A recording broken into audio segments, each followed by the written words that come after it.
태양광 에너지하고 연관이 안 되는 건 거의 없다고 볼 수 있습니다. 거의 모든 자연현상과 거의 모든 형태의 에너지, 생명활동 이런 것들이 다 태양에너지로부터 기인을 하고 있습니다. 지구에 도서하는 태양광 에너지를 1시간만 우리가 다 수집을 해가지고 어떻게 저장을 할 수가 있으면은 그걸 가지고 우리가 1년이 전 지구가 먹고 살 수 있다는 얘기입니다. 태양 에너지가 우리에게 근원적인 에너지원을 갖다 제공하고 있는 것이죠.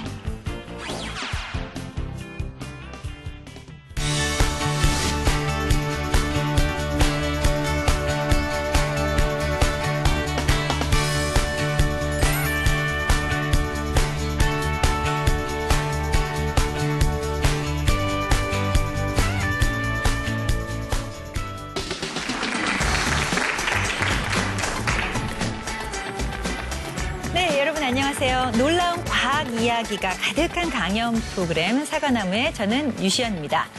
앞으로 우리 인류가 꼭 걱정해야만 하는 문제가 하나 있죠. 뭐 여러 가지가 있지만 중요한 문제 중에 하나가 에너지 문제가 아닌가 싶습니다. 우리가 주 에너지로 사용하는 뭐 석유, 석탄 이런 것은 다 화석 연료잖아요. 그래서 그 양이 한정돼 있다 보니까 이것이 만약 고갈될 경우 그 다음에 에너지는 어떻게 될 것인가라고 걱정들 많이 하실 텐데 여러분 그 다음에 어떤 에너지가 생각이 나십니까? 태양 에너지요? 그렇군요. 맞아요. 오늘 제가 말씀드릴 게 바로 그 태양 에너지에 관한 거거든요. 하늘을 보면 떠 있는 태양, 그 안에는 무한한 에너지가 숨어 있다고 하는데요. 오늘 강연자께서 그 태양 에너지의 재미난 이야기를 해주실 거라고 합니다. 오늘의 강연자 최원영 교수님 여러분 큰 박수로 무대 위로 모시도록 하겠습니다.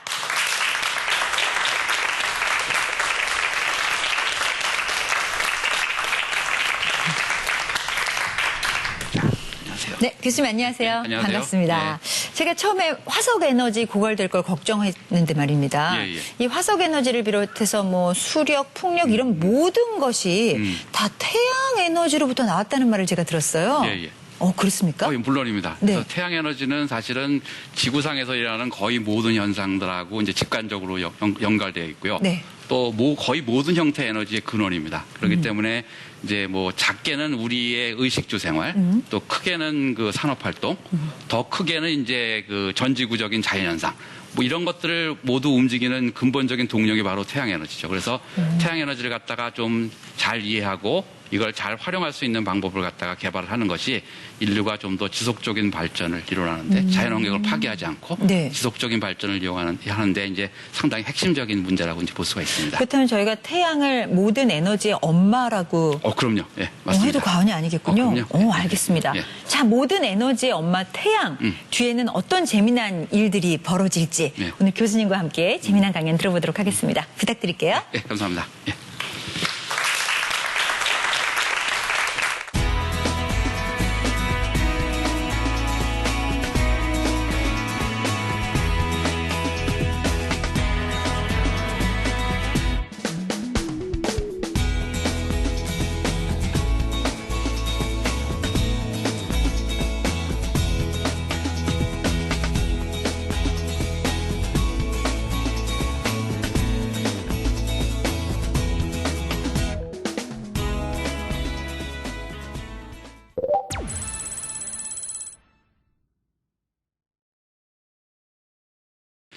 태양광 또 이제 순 우리말로 이제 햇빛이라고 하죠. 이것은 사실 우리한테는 굉장히 이제 친숙한 단어입니다. 그래서 근데 이제 태양광이 있음으로 해가지고 이제 낮과 밤을 갖다 우리가 구별할 수가 있고 또 태양광 때문에 이제 식물이 자라게 되죠. 근데 이제 그거보다도 태양광이라는 에너지라는 거는 그거보다 훨씬 더 근원적이고 이제 심오한 그 의미를 갖다 지니고 있습니다. 그래서 결국 뭐 예를 들면은 이제 그 성경에 보면은 창세기에 그 하나님이 그 천지 창조를 할 때 첫 번째 날 뭐를 했는지 혹시 기억하시는 분 있으세요? 빛이 있으라고 했습니다. 빛이 있으라고 해서 빛을 만드신 것이 결국은 이제 첫째 날에 한 일이죠. 그 말은 뭐냐면은 그게 제일 중요하고 그것이 제일 근원이 된다는 문제죠. 또 성경에 보면 어디 있는지 모르겠는데 태양 아래에 새로운 것이 없다. 뭐 이제 이런 글귀도 있다고 합니다. 이제 이런 말들을 갖다가 좀 더 이제 우리가 포괄적으로 해석을 해보면은 그게 뭐냐면은 태양 에너지가 모든 것의 근원이고 또 모든 것이 그 태양 에너지에서부터 파생되어 나왔기 때문에 결국 태양 아래는 새로운 것이 없다. 우리가 이제 이런 식으로 이제 해석을 할 수가 있고, 이러한 해석은 사실은 그 과학적으로도 상당히 그 타당한 해석입니다. 그래서 이제 오늘은 이제 이런 태양광 에너지에 대해서 이제 일반적으로 이것들이 자연현상에 어떤 영향을 미치고 우리 인류의 문명 활동에는 어떻게 영향을 미치는지 이런 것들에 대한 일반적인 얘기를 갖다 좀 해보기로 하겠습니다. 자, 먼저 한번 보시죠. 태양 에너지를 갖다 보면은 태양 에너지 지금 그림이 지금 태양광과 지금 지구 사이의 이제 관계를 갖다 보여주시는 건데, 여기 보면은 이제 숫자가 써 있죠. 태양광에서 그 지구가 받는 태양 에너지가 12만 테라와트라고 되어 있습니다. 그래서 테라와트라는 말은 이제 숫자 단위니까 그냥 숫자만 보시면 됩니다. 그리고 그 밑에 이제 지구가 총 사용하는 전체 에너지, 그러니까 전 인류가 사용하는 총 에너지가 15입니다. 15. 전체 화석 연료 무슨 연료 에너지 다 포함해서 15라는 에너지를 사용하고, 태양에서 받는 에너지의 양은 12만입니다. 그러니까 거의 우리가 총 쓰는 에너지의 10,000배 가까운 에너지를 갖다 우리가 태양 에너지로부터 받고 있습니다. 그 말은 좀 우리가 비유를 해서 말하면은 태양광 에너지, 지구에 조사하는 태양광 에너지를 1시간만 우리가 다 수집을 해가지고 어떻게 저장을 할 수가 있으면은 그걸 가지고 우리가 1년이 전 지구가 먹고 살 수 있다는 얘기입니다. 그만큼 이런 그 태양 에너지가 우리에게 근원적인 에너지원을 갖다 제공하고 있는 것이죠. 자, 그럼 그런 에너지 얘기는 조금 뒤에 하기로 하고요. 그러면 태양광이 우리 지구에 도달하게 되면 어떤 현상들을 갖다가 우리가 결정을 하게 되는지 한번 보시죠. 맨 먼저 이제 물의 순환을 갖다 일으킵니다. 그래서 태양빛이 바다를 받으면 바다 위에 떨어지면 바닷물이 데워져서 수증기를 만들고, 수증기가 올라가서 구름을 만들고, 구름이 이동해 가서 비를 뿌리고, 비가 다시 또 지표상에 흐르면 강물이 되고 호수물이 되고 지하수가 돼서 다시 바다로 흘러들어서 하나의 물의 순환을 갖다 이루게 됩니다. 이렇게 물의 순환을 이루면서 여러 가지 현상이 같이 일어납니다. 그래서 물에 다양한 물질들이 녹아 있는데, 이런 물질들이 물이 순환하면 따라서 물질도 같이 순환을 하게 되고, 또 물이 증발하고 응결하고 얼고 녹고 할 때마다 항상 열의 입출입을 갖다가 수반을 합니다. 그래서 물이 순환을 한다는 의미는 물만 순환하는 것이 아니라 전지구적으로 도시 또 에너지가 순환한다는 의미도 있습니다. 그렇기 때문에 결국 태양광에 의해서 물이 순환되면서 모든 여러 가지 원소들과 이런 그 에너지들이 순환을 하게 되고요. 또 다른 중요한 것들은 이제 바람을 생성시키는 동력을 갖다 태양광 에너지가 제공을 합니다. 그래서 바람이 왜 생기느냐 하면은 기압이 높은 곳에서 낮은 곳으로 흐르는 게 이제 바람이죠. 그러면 기압차가 왜 생기느냐 하면은 태양광이 고루고루 데워주질 않기 때문입니다. 어떤 지표면에는 태양광이 많이 데워져 가지고 공기가 뜨거워져서 팽창을 하고, 어떤 곳은 상대적으로 덜 데워져서 공기가 덜 팽창을 합니다. 그 결과로서 기압 차이가 생기게 되고, 그래서 바람이 흐르게 되는 것이죠. 그래서 결국 바람이 흐르는 것도 형태만 다르지 태양광 에너지가 변형된 형태입니다. 자, 그래서 물이 순환되고 바람이 생성되고 이런 것들이 다 하나의 이제 기상 현상이 되는 것이죠. 그래서 우리가 알고 있는 비가 내리고 눈이 내리고 바람이 불고 또 때로는 태풍이 불고 하는 이런 모든 기상현상들이 사실은 태양에너지 때문에 나오는 거라고 볼 수가 있습니다. 또 다른 태양에너지의 잘 알려진 기능, 식물의 광합성입니다. 식물의 광합성, 그래서 식물이 햇빛을 받아서 공기 중에 있는 이산화탄소를 유기물로 전환을 하면서 식물을 만들어내게 됩니다. 그러면 이 식물만 만들면 거기서 끝이냐? 그렇지가 않죠.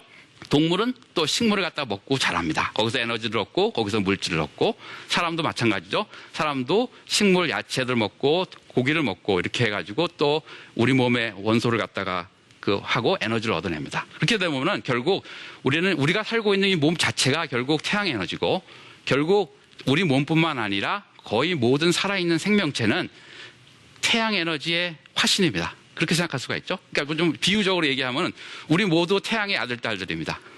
이제 그런 식으로 잘해도 이제 또 식물이나 동물들이 땅 속에 이제 묻혀서 쌓이게 돼서 지질학적으로 오랜 기간 동안 변성을 하게 되면 그것들이 결국은 석탄이나 석유, 천연가스와 같은 것들로 이제 바뀌게 되죠. 이제 그런 것들을 우리가 모두 뭉뚱그려서 뭐라고 부르죠?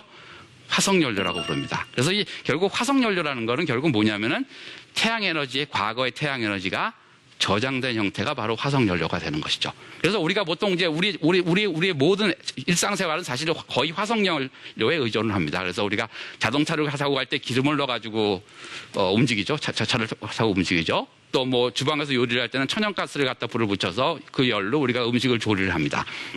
근데 그 행위 자체는 사실은 우리가 화석연료를 쓰고 있지만은 근본적으로 따져보면은 수백만 년 전에 지구에 도달한 태양에너지를 저장을 했다가 지금 그것을 꺼내 써서 우리가 운전하는 데도 쓰고 요리하는 데도 쓰게 이제 이렇게 되는 것입니다. 자, 이런 의미에서 보면은 태양광 에너지하고 연관이 안 되는 건 거의 없다고 볼 수 있습니다. 거의 모든 자연현상과 거의 모든 형태의 에너지, 생명체, 생명활동 이런 것들이 다 태양에너지로부터 기인을 하고 있습니다. 자, 태양에너지의 또 다른 그 중요한 기능 중에 하나는 뭐냐면은 지구의 자정작용에 기여를 하는 것입니다. 여러분들 지구가 자정작용이라는 것은 스스로 깨끗이 하는 능력을 말씀하는 거죠.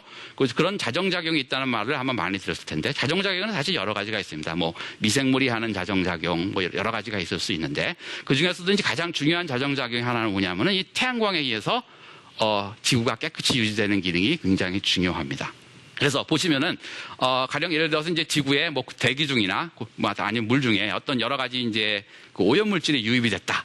그럴 때 이제 그것들이 궁극적으로 태양광을 받아서 반응을 해가지고 이산화탄소와 물로 이렇게 그 변환을 하게 되죠. 이렇게 해서 여러 가지 유기물질들, 오염물질들을 갖다가 분해시키는 것이 이제 태양광의 화학적인 작용입니다.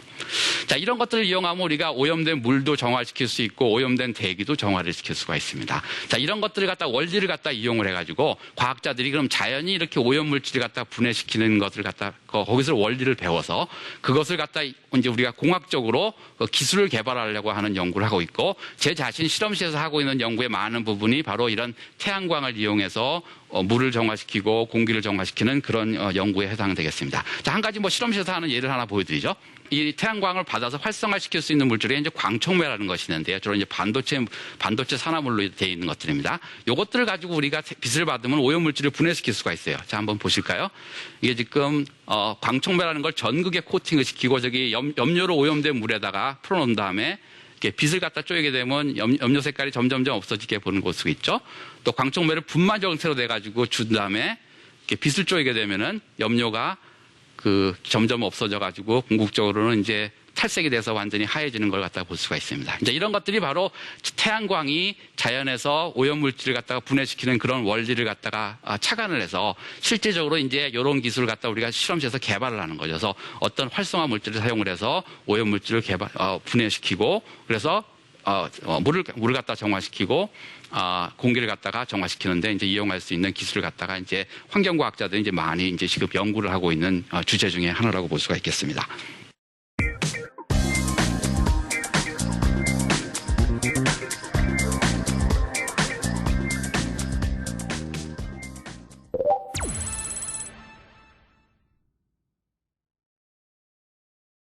자, 그러면 다시 이제 중요한 이슈는 이제 에너지 문제로 한번 얘기를 해보겠습니다.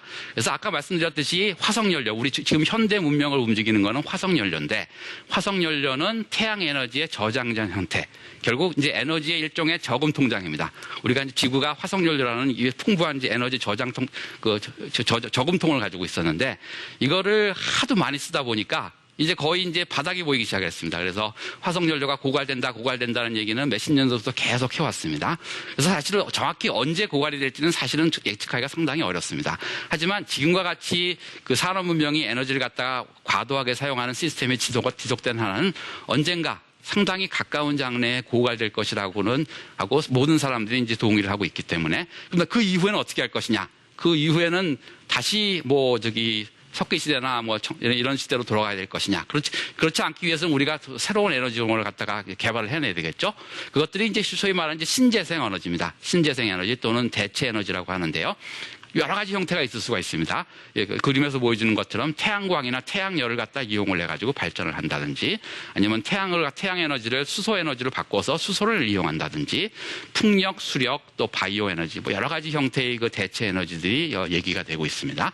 근데 사실은 이게 굉장히 다른 형태 같지만은 사실은 다 태양 에너지 그러니까 연관돼 있습니다. 아까 태양광 발전소하고 수소는 말씀을 드렸고 풍력 에너지도 마찬가지죠. 풍력 에너지도 아까 왜 바람이 분야할 때 그것들이 태양광에 의해서 분달했죠. 그래서 풍력 에너지도 역시 마찬가지로 그 태양 에너지의 그 변형된 형태. 수력 발전도 태양광 에너지의 발전하고 똑같습니다. 어째서 그러냐. 수력 발전이라는 게 결국 물이 높은 데서 낮으로 흐르는 힘을 이용해서 발전하는 것인데 그러면 무엇이 물을 낮은 곳에서 높은 곳으로 올려놨습니까?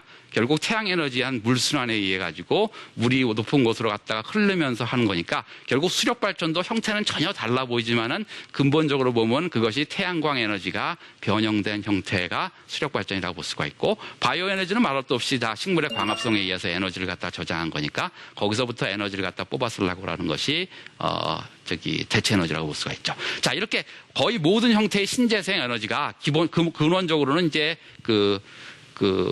태양 에너지하고 연관이 된다고 볼 수가 있습니다. 자, 그래서 이제 이런 것들을 태양 에너지를 갖다가 좀 더 적극적으로 이제 사용하려고 하는 노력들을 갖다가 사람들이 이제 노력을 갖다 기울이고 있습니다. 그래서 결국 현재 자연이 하는 방법은 광합성입니다. 그래서 광합성으로 해서 태양광 에너지를 받아가지고 이 공기 중에 있는 대기 중에 있는 이산화탄소와 태양광을 갖다가 반응을 시켜가지고 그러니까 탄수화물을 만들고 그리고 산소를 갖다가 대기상으로 내뿜게 되죠. 그것이 현재 이제 자연이 하고 있는 태양광의 저장 방법입니다. 그렇게 만들어진 결국 소위 말하는 바이오매스라는 것이 결국 모든 생명체의 에너지 기원이 되고 있죠. 자, 근데 그거보다는 이건 굉장히 복잡한 방법입니다. 굉장히 복잡한 방법에서 공학적으로 이제 사람들이 이것을 갖다가 좀 더 간단한 시스템에서 태양광이 하는 효과와 비슷하게 뭔가를 갖다가 만들려고 이제 노력을 하고 있죠. 그래서 이제 가장 여러분들이 친숙한 사례가 바로 태양전지죠. 반도체 물질을 사용을 해서 이 반도체 물질이 태양광을 갖다 흡수를 하기 때문에 태양광을 흡수를 한 다음에 이것을 전기를 발생시킵니다. 그래서 태양전지는 뭐 주변에서도 여러분들이 흔히 볼 수가 있고, 좀 더 최근에 과학기술계에서도 좀 더 효율이 높고 값싸고 내구성이 높은 태양전지를 갖다 개발하는 것이 과학기술계의 아주 핫토픽 중에 하나가 되겠습니다. 또 다른 하나의 방법은 이렇게 직접적으로 연료를 만들려고 하는 것이죠. 그러니까 전기의 형태로 저장을 하는 것이 아니라 그러니까 물을 갖다가 태양광과 반응을 시켜서 수소를 만든다든지, 또는 이산화탄소를 갖다가 전환을 시켜가지고 메탄올과 같은 연료를 만들려고 하는 이런 것들 갖다 우리가 보통 이제 인공광합성이라고 얘기를 하는데요. 왜냐하면 광합성을 갖다 인공적으로 한다 해서 이제 인공광합성이라서, 이런 인공광합성을 이용하게 되면은 우리가 여러 가지 연료를 갖다가 이제 생산을 하게 됩니다. 자, 그래서 그런 의미에서 한번 이제 수소를 갖다가 한번 초점을 맞춰보겠습니다. 왜냐하면 수소가 우리가 이제 하나의 대체 에너지로서 사람들이 굉장히 많이 관심을 갖고 연구하는 분야니까요.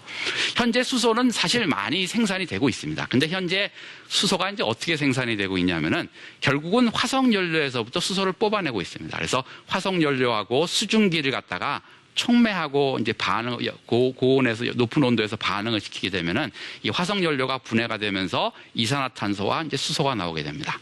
그래서 모든 화석연료에서 에너지를 뽑아내는 방법은 다 비슷합니다. 그래서 궁극적으로 화석연료가 변환되면서 에너지를 내고 그 다음에 이산화탄소가 발생하게 되는 것이죠. 근데 이산화탄소는 여러분 잘 알죠? 이산화탄소가 뭐죠? 아주 대표적인 온실가스입니다. 온실가스이기 때문에 이것들이 계속 지구상에 이제 농축이 되게 되면은 이것들이 이제 지구 온난화를 일으키고, 그러니까 지구를 약간 점점 평균 온도를 갖다 덥게 만든다는 의미죠. 그리고 나서 궁극적으로 약간 더워지는 것만으로만 그치면 문제가 없겠는데, 그것이 궁극적으로는 전 지구적인 기후를 변화시킨다는데 이제 그 문제가 있죠. 그래서 기후 변화 이슈가 현재는 굉장히 중요한 이슈이고 국제적으로도 굉장히 중요한 이슈가 되겠습니다. 그렇기 때문에 이산화탄소를 방출하지 않기 위해서는 태양광과 반응을 시켜가지고 수소를 만드는 것이 가장 이상적인 방법이라고 볼 수 있죠. 이렇게 되면은 수소가 산소하고 반응하면 다시 물이 되고, 이러한 사이클은 이산화탄소를 전혀 발생시키지 않습니다. 자, 그래서 태양광을 여기서 어떻게 수소를 만드느냐 한번 볼까요? 가장 간단한 방법이 태양전지에다가 전기를 익혀서 물에 담궈진 전극하고 연결을 했죠. 그럼 거기서 전극 사이에서 이제 기체 버블이 막 나오는 걸 볼 수 있죠. 이것들이 이제 물이 분화돼 가지고 수소하고 산소가 나오는 걸 갖다가 볼 수가 있습니다. 이런 식으로 이용해서 우리가 이제 수소를 만들게 되면 이거를 이제 어떻게 쓰게 되냐면은, 일단 수소를 얻게 되면은 그걸 가지고 이제 소위 말하는 연료전지라는 장치를 갖다 이용을 해 가지고 우리가 수소를 갖다가 전기로 바꿀 수가 있습니다. 전기로 바꾸게 되면은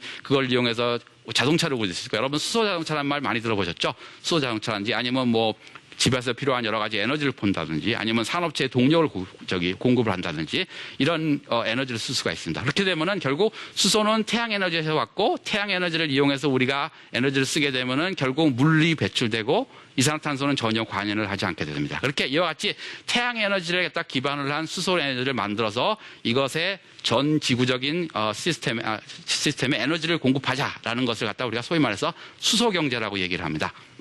그래서 이런 수소 경제가 실현이 될 수가 있으면은 우리 인류가 화석 연료에 의존하지 않고도 에너지를 계속 생산하면서 문명을 갖다 이어갈 수 있는 사회가 구현이 되는 것이죠. 이제 하나의 이제 우리가 과학자들이 꿈꾸는 이제 꿈꾸는 세상입니다. 이런 것들을 갖다 구현하기 위해서 여러 과학자들이 전 세계적으로 많은 노력을 현재 경주하고 있습니다. 예, 감사합니다.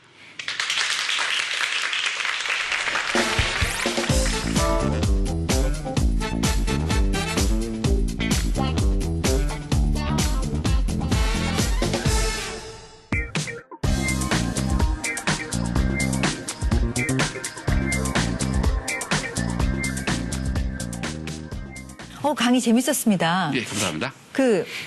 교수님, 집집마다 태양 에너지를 모아서 쓰겠다면서 예, 예. 집에다가 이렇게 빛을 모아가지고 에너지 쓰시는 분들이 간혹 있잖아요. 태양전지를 갖다 그쵸, 설치하는 거 태양전지. 있죠. 예. 근데 그게 비용이 굉장히 비싸서 예, 예. 좀 사용하기 어렵다라는 얘기를 들었는데 예, 예. 지금 현실에서 상용화가 어느 정도 되어 있는 상태인가요? 상용화는 돼 있지만 이제 말씀드린 대로 비용이 크기 때문에 기존의 전기 가격보다 훨씬 비싼 게 이제 현실이죠. 네. 하지만 이제 이것들이 결국 이제 여러 가지 과학기술 발전에 의해 가지고 가격이 낮아지면은 그리고 또 이제 화석연료 가격이 고갈되면 계속 올라가지 않겠습니까? 네. 그러니까 어느 순간에는 이 화석연료에서 생산하는 가격보다 태양광에서 얻는 전기 가격이 더 싸지는 날이 올 수도 있겠죠. 언제쯤?